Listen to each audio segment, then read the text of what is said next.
우리 히즐라이프 처치는 하나님께 최고의 예배를 드리길 소망합니다. 아멘. 여러분, 세상이 참 어둡고 어지럽습니다. 우리나라만 하더라도 산불이며 또 공사 현장에서 붕괴가 되기도 했고요. 갑작스러운 싱크홀로 어제까지 잘만 다녔던 도로가 폐쇄되기도 합니다. 대통령이 파면된 것도 빼놓을 수 없겠죠. 미국은 우방국 가릴 것 없이 관세 정책으로 세계 경제를 들었다 놨다 합니다. 관세를 어느 정도 조정한 것 같아서 그나마 다행이지만 아직은 안심하기는 이른 것 같습니다. 전쟁도요, 세계 곳곳에서 일어났고 또 새롭게 전쟁이 시작될 것 같은 지역도 있습니다. 참 어지럽죠. 21세기는 기술이 발달하여 사람들이 많은 것을 누리고 살고 있습니다. 그러나 반대로 빈부의 격차는 더욱더 심화되고 있습니다. 풍요 속의 빈곤이라는 말이 지금 이 시대에 딱 맞는 말이 아닐까 그런 생각이 듭니다. 이렇게 어둡고 어지러우며 깨어지고 어그러진 세상에서 사람들은 자신의 몸과 마음을 열고 맡길 만한 곳이 없음을 느낍니다. 그러니까 더욱더 불안해질 수밖에 없어요. 사람들은요, 내가 어디에 마음을 열어야 할지, 내가 어느 곳에 마음을 두어야 할지, 내가 어디에 내 몸과 마음을 평안히 기댈 수 있을지 불안해질 수밖에 없어요. 선택을 하지 못합니다. 그러나 하나님을 믿는 우리는 세상이 어둡고 어지러우며 깨어져도 오히려 깨어지면 깨어질수록 우리는 더 빛이 나고 그리고 또 우리는 평안해져야 합니다. 왜요? 우리는 그리스도인이니까. 그리스도인에게는 분명히 살아계신 하나님이 함께 하시기 때문입니다. 하나님이 우리와 함께 하십니다. 하나님이 우리와 함께 하시기를 원하고 계십니다. 하나님의 기쁨은 바로 우리이기 때문이에요. 세상이 깨지고 어둡고 어지럽고 분주하고 분열과 이 모든 전쟁이 일어나고 있음에도 불구하고 그럼에도 불구하고 하나님은 우리를 바라보시며 우리를 기다리고 계신다는 겁니다. 그리고 우리가 그 하나님의 그 손을 붙잡을 때에 하나님은 우리를 통해 놀라운 역사를 이루신다는 거예요. 그때 우리는 빛나게 된다는 겁니다. 너무도 어둡고 힘든 세상에 하나님의 사랑으로 하나님의 은혜로 더욱더 빛나고 은혜의 은혜를 누리는 우리 히즐라이프 처치 형제 자매 여러분이 되길 예수님의 이름으로 축복합니다. 아멘. 저는요 이런 말을 좀 많이 들었습니다. 어떤 말이냐면 신이 있다면 왜 이 세상이 이렇게 어지럽느냐? 신이 있다면 왜 이런 고통과 고난이 있느냐? 신이 있다면 왜 전쟁이 일어나느냐? 왜 가난과 굶주림과 폭력과 착취는 왜 끊이지 않고 왜 일어나는 것이냐? 그렇기 때문에 신은 없다는 거예요. 또 만약에 신이 있더라도 이런 세상을 방관하는 그런 신은 믿고 싶지 않다는 겁니다. 저는 정말 많은 분들에게 이런 얘기를 들었어요. 신이 있는데 왜 전쟁이 일어나냐는 거예요. 왜 신이 있다면 왜 굶어 죽는 사람이 나오냐는 거예요. 살인과 강간과 이 강도는 왜 나타나냐는 거예요. 왜 이런 죄들이 넘쳐나느냐는 거예요. 그렇기 때문에 이 세상에는 신이 없다라는 거예요. 세상에는요 분명히 어두운 면이 있습니다. 부정하지 못할 분명한 사실입니다. 그리고 어두운 면이 있음에도 불구하고요 또 어두운 면이 있다는 것을 알고 있음에도 불구하고 이 세상이 좀처럼 나아지지 않고 있다는 것도 우리는 알고 있어요. 정말 가장 끔찍하다는 전쟁도 지속되고 있지 않습니까? 어떤 나라는요 이 비만이 문제가 되어서 사회적인 문제가 되어서요. 어린아이들에게 금지하고 또한 주지 못하는 그런 음식을 지정하는 나라도 있고 또 반대로 어떤 나라는요. 쌀 한 톨이 없어서 아이들이 굶어 죽는 나라도 있습니다. 정말 굉장히 불합리하고 불공정한 세상 아닙니까? 강자가 약자를 끊임없이 억압하고 착취합니다. 전쟁하는 것을 보면요. 그 안에 전쟁을 치르는 사람들은요. 자신의 폭력을 정당화하고 있어요. 그렇게 수만 명을 죽이고 있는데도 정당화하고 있다는 겁니다. 그런데 정작 그들도요. 자신의 아이를 기를 때는 뭐라고 말합니까? 착한 아이가 되어야 된다고 얘기를 하죠. 그런데 정작 그렇게 가르치는 어른들은요. 어떻게 세상을 살아가느냐?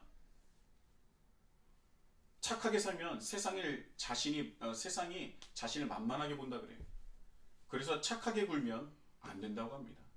센 척, 뭔가 이낸 척을 해야 된다고 해요.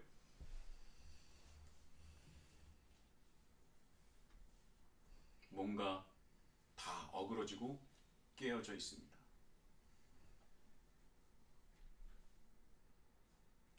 그런데 기독교인들은 그래요. 이 세상을 창조하신 분은 하나님이시라고. 이렇게 깨어지고 어그러진 세상을 창조하신 분이라면 그 창조가 실패한 것입니까? 아니면 하나님이란 그 신이란 존재가 없는 것입니까?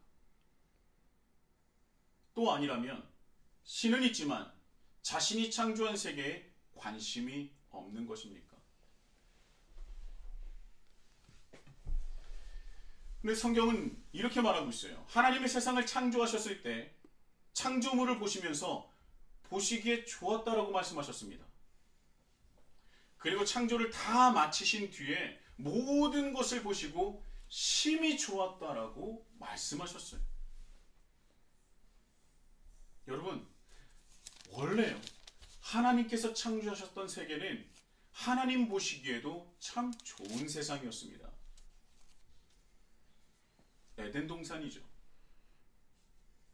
아담과 하와는 행복한 삶을 살았어요. 하나님께서도 아담에게 자신의 형상이라고 말씀을 하실 정도로 그에게 자신의 뜻을 알려주시고 그 뜻을 따라 행할 수 있는 능력을 주셨어요. 그리고 그가 능력을 행할 때 그대로 이루어지게 하셨습니다. 창세기 2장 9절에 보면 아담이 각 생물을 부르는 것이 곧 그의 이름이 되었더라 라고 말씀하고 있지 않습니까? 하나님은요 아담에게 자신의 형상, 즉 자신의 뜻을 받들어 대리통치할 자격과 능력을 부어주셨어요. 그래서 아담이 행하는데 하나님을 대신하여 에덴 동산을 대리통치할 때에 하나님은 아담에게 하나님의 권위를 주셨고 하나님의 능력을 주셨고 그래서 아담을 통한 대리통치하는 그 에덴 동산은 너무나 행복하고 하나님을 보시기에 심히 좋았던 세상이었습니다. 그런데 문제는 아담과 하와가 그 에덴 동산에 만족하지 못했다는 겁니다. 하나님이 창조하신 그 세계에서 모든 것을 다 할 수 있었으나 가질 수 없고 도달할 수 없는 존재를 깨닫게 돼요. 누구로부터요? 사단으로부터. 뱀이라고 하는 사단으로부터 자신이 도달할 수 없고 가질 수 없는 그 존재를 느끼게 됩니다. 그래서 유혹하죠. 자, 너희들이 하나님이 금지한 선악과를 먹는다면 너희는 밝아져 하나님처럼 될 것이다. 자, 여기서 아담과 하와는 결국 하나님의 형상이 아닌 하나님처럼 되고 싶었던 겁니다. 그리고 결국 그 선악과를 따먹게 되는 거예요. 그때부터 이 세상은 시간이 지나면 지날수록 어그러지고 깨어질 수밖에 없게 된 것입니다. 어둠이 급속도로 퍼져나갈 수밖에 없게 된 거예요. 하나님의 형상이라는 것은 하나님의 뜻을 깨닫고 따를 수 있는 능력으로 하나님께서 창조하신 이 세계를 대리 통치하는 것을 뜻합니다. 그러나 더 이상 아담 이래로 사람들은 하나님 뜻에는 관심이 없어요. 이제는 아담처럼 하와처럼 변질된 아담과 하와처럼 자신의 욕망과 자신의 욕심과 자신을 목표로 하면서 살아갑니다. 하나님이 아닌 자신을 위해서 살아가게 되는 것이죠. 그래서 그 과정 속에서 수많은 폭력과 착취와 그리고 전쟁이 일어나는 겁니다. 세상에 여전히 지금도 악이 퍼져나가고 있어요. 끝도 없이 퍼져나가고 있습니다. 폭력이 난무합니다. 고통의 신음소리가 가득합니다. 악한 사람이 벌을 받아야 하는데 어떻게 보면 죄를 지능적으로 지은 사람들이 더 잘 사는 것 같습니다. 힘 있는 사람들은 죄를 지어도 멀쩡히 살아갑니다. 법망을 요리조리 다 피해가면서 법을 가장 잘 아는 사람이 법을 가장 잘 피해 다닌다는 거예요.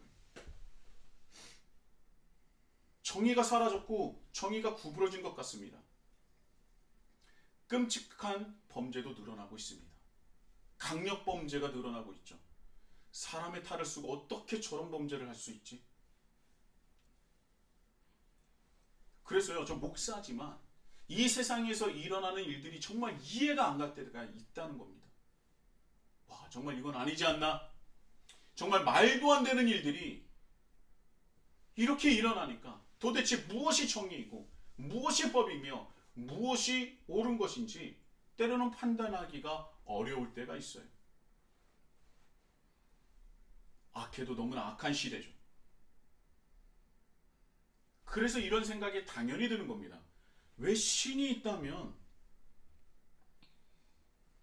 왜 저런 악한 사람들을 심판하지 않는가? 죄를 심판하지 않는 신이라면 인간에게 그런 신이 필요한가? 그렇다면 정말 우리가 신에게 원하는 것은 악한 자에 대한 심판입니까? 죄에 대한 대가를 반드시 치르게 하는 것이 우리가 신께 바라는 것입니까?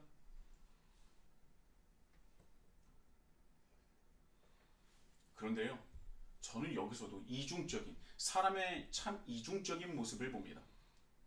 자신이나 가족 그리고 친한 지인의 죄에 대해서는요, 관대해요.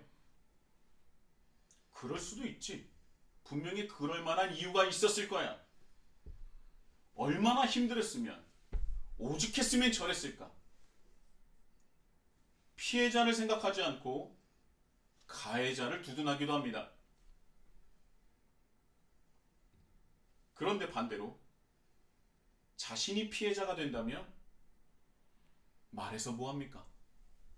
그냥 가해자는 죽어야 할 사람이 되는 거예요. 우리가 죄에 대해서 이중적인 모습도 우리는 한 번쯤은 돌아봐야 합니다. 정말 우리는 죄에 대해서 나와 다른 사람을 똑같은 잣대로 보고 있습니까? 이 정치판에 내로남불이라는 얘기가 있는데, 저는 아무리 봐도 정치, 경제, 사회, 문화를 걸쳐서 저는 전반적으로 다 내로남불을 하고 있습니다. 내가 잘못하면 그럴 수도 있고 남이 잘못하면 죽일 놈이죠. 아닙니까? 그렇다면 하나님은 어떤 사람은 처벌해야 되고 어떤 사람은 처벌하지 않아야 합니까? 내가 사랑하는 사람이고 내 가족이고 내 친한 친구고 내 자신이라면 정말 그 심판이 나에게 직결적으로 심판되길 원합니까? 우리는 어디에 기준을 두고 있는지도 한번 살펴봐야 돼요. 여러분, 하나님의 심판이 정말 직결 심판만 있다면 여러분, 결코 그 죄는, 죄의 대가, 심판은 남에게만 적용되는 것이 아니라는 겁니다.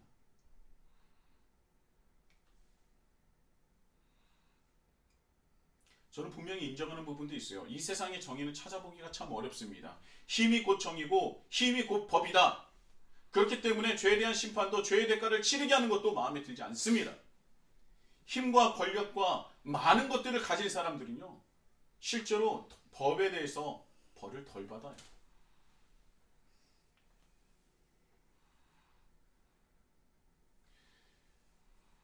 그런데 불평과 불만을 가지고 있어서 정말 직결 심판이 이루어지지 않는 것을 보고 신이 없다라고 말한다면, 여러분 이 시간 한번 생각해 보길 바랍니다.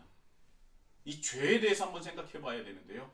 어디까지가 죄고 어디까지 심판을 해야 하는 것일까? 이 기준을 우리가 정해야 돼요. 그래야 적절한 심판을 할 수 있지 않겠습니까? 여러분, 학교 폭력에 대해서 한번 생각을 해보겠습니다. 학생들 사이에서 힘 있는 애들이 어떤 힘없는 학생을 왕따시키고 괴롭혔습니다. 그래서 왕따를 당한 친구는 괴롭힘을 당하다가 극단적인 선택을 했어요. 그런 일들이 종종 있죠. 그래서 가해자 학생들을 찾아가 법 앞에 세웠습니다. 당연히 벌을 받아야 하고요. 죄의 대가를 치러야 합니다. 그런데요, 이 죄는 가해자에게만, 그 당사자에게만 있는 것입니까? 혹시 그 가해 학생은 또 다른 누구에게 괴롭힘이나 왕따를 당한 적은 없습니까? 혹여 그런 경험 때문에 더욱더 악독해지고 괴롭힘을 당하지 않기 위해서 누군가의 희생양을 찾아서 괴롭힌 것은 아닙니까? 여러분, 실제로 학폭에 이런 일들이 많습니다. 가해자가 이전에는 피해자였던 경우가 많아요. 그래서 그 피해자가 되지 않게 해서 가해자가 되는 경우가 굉장히 많습니다. 그렇다면 그 가해 학생을 괴롭혔던 그 학생도 찾아가서 똑같이 죄를 물어야 하는 것 아닙니까? 그 원인을 제공했었던 가해 학생은 그러면 거기까지만 우리가 죄를 물이고 심판을 하면 되는 겁니까? 혹시 그 가해 학생은 또 누군가에게 영향을 받아서 가해 학생을 가해한 것은 아닙니까? 불우한 환경 때문에, 혹여 부모의 학대 때문에, 혹여 질 나쁜 친구 때문에, 혹여 영화 때문에, 혹여 게임 때문에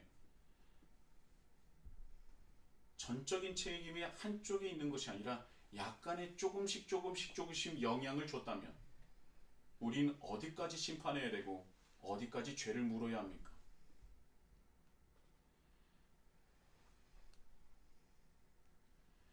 만약에 부모의 학대가 있었다면, 아니 다른 안 좋은 영향을 받지 않았다면 이런 일이 일어나지 않을 수도 있었잖아요.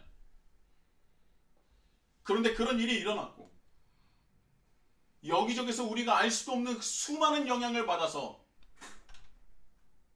최초의 가해자 학생이 되었다면 그 가해자로 만든 것은 그 스스로가 자기가 가해자가 된 것입니까? 아니면 주변의 영향이 미친 것입니까?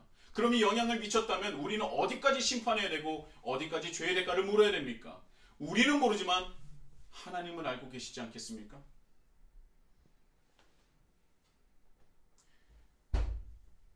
우리나라 법은, 인간의 법은 1차적인 가해자만 처벌하면 되는 것입니다. 그런데 근본 원인이 사라지지 않아요. 그냥 그렇게 해결하면 모든 일이 끝나는 겁니까? 아니지 않습니까? 학폭은 사라지게 해야 돼요. 반드시 죄의 대가를 받아야 합니다. 그런데요, 이 상황에 대해서 우리는 한 가지 분명히 생각해야 될 지점이 있다는 겁니다. 1차적 가해자만 처벌하는 것이 마땅한 죄에 대해서 응당한 대가를 치르는 것이 맞습니까?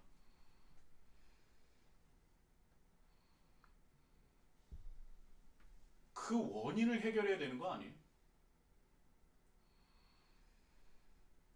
그러면 하나님 입장에서 어떻게 심판하고 어떻게 죄를 주셔야 합니까? 조금의 영향을 받은 사람은 조금만 죄를 주고, 벌을 주고, 직접적으로 가해한 사람은 큰 벌을 주고, 뭐 그래야 합니까?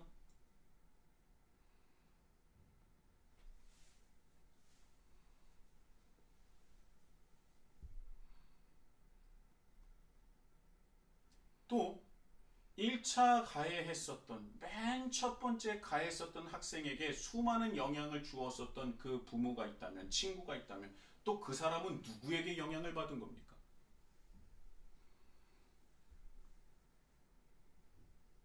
저는요, 트라우마라는 말을 그리 좋아하지 않습니다. 자신의 잘못을, 그 부족한 부분을 합리화하는 데 많이 사용되기 때문이에요. 저 와이프는 정말 많은 시간을 대화를 하는데요. 식사를 하고 산책할 때 시간이 날 때마다 대화를 합니다. 그리고 생각을 나눠요. 저는 언젠가 트라우마에 대해서 부정적으로 말을 한 적이 있습니다. 와이프에게 말이죠. 범죄를 저질러 놓고 트라우마 때문에 그랬다. 어려서 이런 트라우마가 있었는데 그 트라우마를 자극하자 자기가 그것을 극복하지 못하고 이런 범죄를 저질렀다는 거예요. 뭐 이런 것 아닙니까? 저는요, 이런 얘기를 할 때 솔직히 핑계라고 생각을 했고 인정을 하지 못했습니다. 제가 그래서 그건 핑계다 계속 부정적인 말을 쏟아내는데 와이프가 저에게 이런 말을 했어요. 당신도 트라우마가 있잖아. 그럼 내가 무슨 트라우마가 있나? 저는 몰랐어요. 근데 이런 얘기를 합니다. 당신도 군대에서 풀 뽑고 제초를 하도 많이 해서 풀 냄새 나는, 풀 배는 냄새 싫다면서. 그런 얘기를 하는 거예요. 그때 머리를 띵 하다는 생각이 들었습니다. 반박을 할 수가 없었어요. 여러분, 제가 군을 제대한 지가 20년이 넘었습니다. 솔직히 풀 냄새는 지금도 싫어요. 공원을 걸을 때 제초 작업을 할 때가 있지 않습니까? 근데 그 제초 작업을 할 때 그 특유의 플레움이 있습니다. 저는 아직도 그 플레움이 싫어요. 싫은 정도가 아니라 좀 짜증납니다. 군대에 있을 때 뽑아도 계속 나는 그 불멸의 잡초를 떼약볕에 매번 뽑고 또 뽑고 베는 작업이 저는 정말 싫었습니다. 더워 죽겠는데 배도 한번 비 내리잖아요. 그대로 다 자라 있습니다. 그러면 또 베러 나가야 돼. 더워 죽겠는데. 그러니까 그 풀레음만 나면 전 그 생각이 나서 그 상황이 싫어요. 싫습니다. 그 냄새가 나면 와이프에게 저기는 가지 말자고, 여기보단 저쪽으로 가자고 얘기한 적이 종종 있습니다.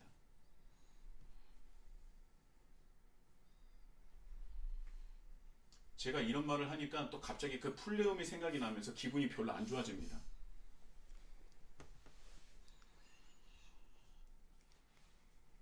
더운 날에 맡는 그 냄새는 정말 지독히도 싫어요. 그렇지만 저는 그것 때문에 범죄를 일으키지는 않습니다. 그렇죠? 저는 그것 때문에 범죄를 일으키지 않지만, 그런데 트라우마라는 게 있다는 것이 저는 부인하지 못하겠더라고요.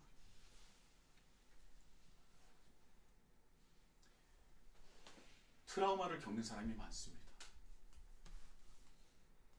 그리고 트라우마 때문에 일어나는 범죄가 너무나 많습니다. 어떤 극한적인 그 상황에 나의 의도와는 상관없이 트라우마를 겪는 이들이 많아요. 트라우마를 이제 갖게 되면요, 그것이 심해지면 우울증이 시달리게 됩니다. 우울증 범죄가 얼마나 많습니까? 자, 그렇다면 우울증 범죄는, 트라우마 때문에 생긴 그 우울증 범죄는 누구에게 죄를 물어야 합니까? 트라우마를 발생시킨 사람에게도 원인 제공을 하였으니 그 죄의 대가를 받게 해야 되지 않겠습니까? 그런데 여러분, 쉬운 일이 아니에요. 그거 어떻게 증명할 것이고 어떻게 판단할 수 있겠습니까? 그거를 당신이 트라우마를 생기게 했으니 당신도 죄가 있어라고 얘기하면 인정하겠어요?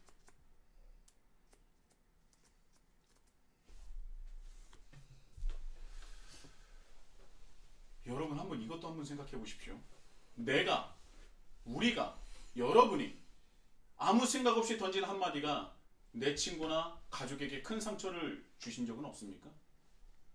내가 운전할 때 누군가에게 난폭 운전을 하게 하는 그 씨앗을 심어준 적은 없습니까? 내가 너무나 다급해서 서둘렀을 때 수많은 사람들에게 놀라게 하고 또 경적을 울리게 한 적 없습니까? 혹여 그것이 그 사람들로 하여금 난폭 운전에 대한 씨앗을 심어준 것은 아닙니까? 하나님께서 직접적이고 즉각적인 심판을 내리시지 않는 이유는 뭘까? 혹시 이 세상에 이루어지고 있는 수많은 범죄와 악행들이 1차적인 그 가해자뿐만 아니라 그게 서로 얽히고 설킨 인간의 욕망의 결과라면, 수십, 수백, 수천 년을 이루어져서 그것들이 쌓이고 얽히고 설켜서 그것들이 욕망으로서, 죄로서, 범죄로서 발현된 거라면 그러면 하나님은 어떻게 누구를 심판해야 하는 겁니까? 그렇다면 나는 그 범죄에서 나는 자유로울 수 있습니까? 내 40년이 훨씬 넘는 이 세상 속에 내가 살아가면서 단 한 사람에게 상처를 안 준 적이 있습니까?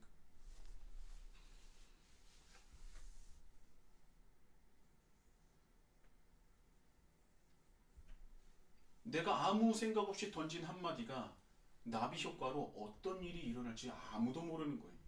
내가 모르면 내 죄가 아닌 겁니까? 정말 우리가 죄에서 자유로울 수 있습니까? 그렇기 때문에 하나님의 심판이 늦어지는 것은 아닙니까? 아니, 하나님이 심판할 수 없는 상황이 아닐까요? 이 사람을 심판하려 했더니 그 뒤에 수십, 수만, 수천, 수억, 수십억 명이 나옵니다. 그러면 이 세상에 있는 모든 인구를 단번에 심판해야 되는 것입니까?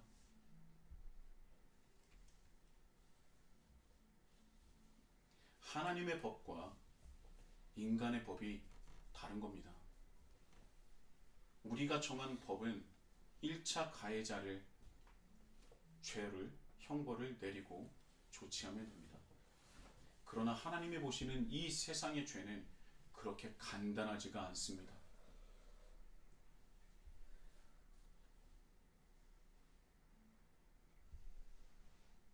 그래서 심판이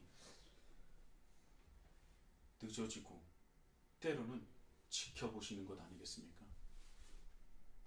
여러분, 하나님은요, 이 사람들을 심판하신 적이 있습니다. 바로 노아의 홍수 사건이죠. 노아의 홍수는요, 하나님의 뜻을 불순종해서 하나님을 믿지 않아서 하나님께서 내린 심판이 아닙니다. 사람들 사이에서 수많은 악행을 보시고 그들의 모든 계획이나 생각이 너무나 악해서 그 세상에 고통받는 이들이 신음소리가 가득해서 땅 위의 사람을 그 지으신 것을 한탄하시고 근심하시면서 심판하신 것이 바로 노아의 홍수입니다. 모든 사람을 심판하셨어요.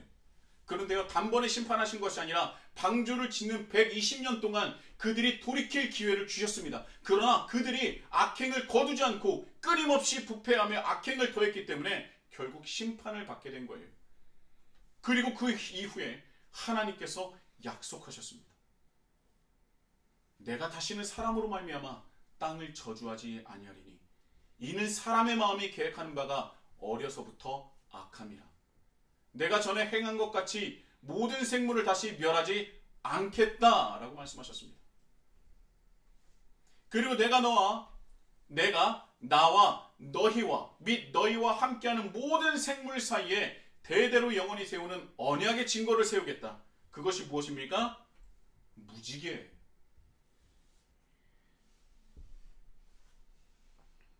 내가 다시는 너희들을 완전히 모두 심판하는 그 심판을 다시는 하지 않겠다. 그 언약의 증거가 무지개라는 거예요. 그리고 하나님은 그 이후에 온 인류를 거두시는 심판을 하지 않으시는 겁니다.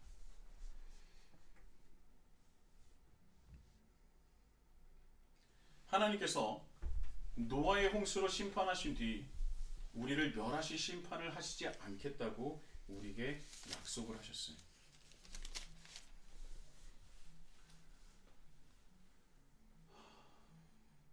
그리고 난 뒤에 하나님께서 조치하신 것이 무엇이냐?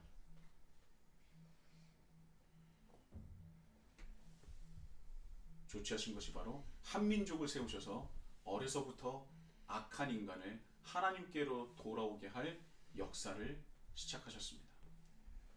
그것이 바로 아브라함으로부터 시작된 이스라엘 민족이에요. 그들을 하나님께서 어둠 속에서 한 줄기의 빛으로 선택하셨습니다. 우리는 그 빛으로 하나님이 이 세상을 창조하셨고 이 세상의 주인이시며 우리가 믿고 따라야 할 오직 유일하신 신임을 믿게 되고 깨닫게 된다는 것이죠. 그런데 그들이 그 사명을 감당하지 못했습니다. 다른 민족들과 크게 다를 바 없이 악행을 저질렀고 그릇된 선민의식으로 세상의 조롱거리가 되기도 하였습니다. 빛이 제 역할을 다 하지 못하니 세상은 더 어두워질 수밖에 없었던 것입니다.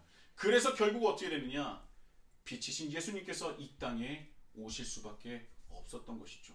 예수님께서 이 땅에 오셔서 빛의 역할을 감당하지 못한 이스라엘을 꾸짖으시고 에고엠이 내가 바로 세상의 빛이다. 나야말로 세상의 빛이다. 라고 말씀하신 겁니다. 우리는 이제 빛이신 예수님을 믿고 따르면 됩니다. 그런데 예수님께서 우리에게 맡기신 것이 있다고 했죠. 오늘 본문 4절에 이렇게 말씀하고 계십니다. 나를 보내신 이의 일을 우리가 하여야 하리라. 8장이에요. 에고에임이 나는 나다. 나는 무엇이다. 내가 세상의 빛이다. 나야말로 세상의 빛이다 라고 말씀하셨던 예수님이 내가 하여야 하리라가 아니라 우리가 하여야 하리라 이렇게 말씀하셨어요. 예수님은 우리를 그저 사랑하셔서 보살피기 위해서 부르신 것이 아니라 보살피기 위해서만 부르신 것이 아니라 함께 하시기 위해서 빛이 되길 바라시면서 우리를 부르셨다는 거예요.